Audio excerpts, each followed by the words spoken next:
Agjërohet deri në datën 26. Data 26, pra për këtë vit, i bie tjetë dita e Arafatit.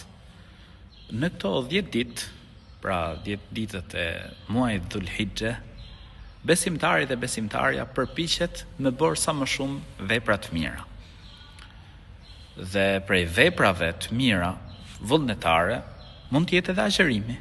Dikush pra do të agjeron të hëntenjte ose agjeron të gjithë këto ditë. Mirësi është. Ndërsa agjerimi i ditës së Arafatit ka shpërblim specifik.